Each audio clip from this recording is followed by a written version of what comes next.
पीर जे ॻोठ मां ख़बर शेयर कंदा हलूं त पीर जो ॻोठ लॻ बागवा में मच कचहरीअ जो प्रोग्राम मुनक़िद कयो वियो, जंहिंजो महिमान ख़ासि दीदार अली सोलंगी, इख्तियार अली सोलंगी, मोहम्मद पीरल सोलंगी,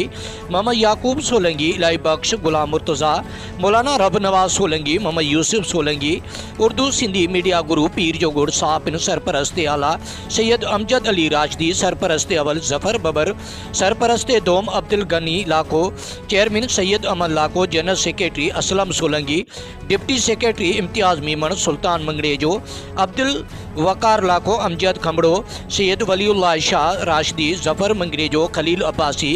नसीम ख्वाजा ज़ाहिद चनो, रफ़ीक चना, साबिर शाह राशदी ऐं ॿियनि शिरकत कई। मच कचहरी प्रोग्राम की शुरुआत कलाम पाक से कई वई। उन खां बाद में सिंध की सकाफ़त जा प्रोग्राम में आयल महिमाननि के अजरक पाराया विया। प्रोग्राम में सुगड़न उस्ताद फयाज़ हुसैन मैसर शाह अब्दुल लतीफ़ बिटाई के बैत से शुरुआत कंदे चयो त इंसान ऐं माण्हूअ में वॾो फ़र्क़ु आहे। इंसान थियण लाइ हर लिहाज़ खां सोचणु लोचणु घुरिजे थो,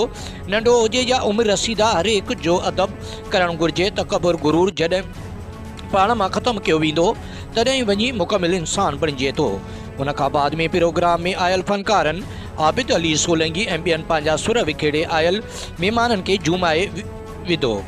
क़ौमी गीतनि जे सुरनि ते मच कचहरी में महिमाननि खे झूमाए विधो। उन खां पोइ महफ़िल जे मोर महिमान ख़ासि दीदार अली सोलंगी आयल महिमाननि जो शुक्रिया अदा कंदे चयो त असां सिंध वासियुनि जी असल सकाफ़त ॻोठनि में मच कचहरियूं, सुगड़नि जा बैत ऐं पाण प्यार मुहबत एके एहतियात सां रहणो आहे ऐं परे खां आयल महिमाननि खे असां पंहिंजी सिंध जी सकाफ़त ॾींदे दिली सुकून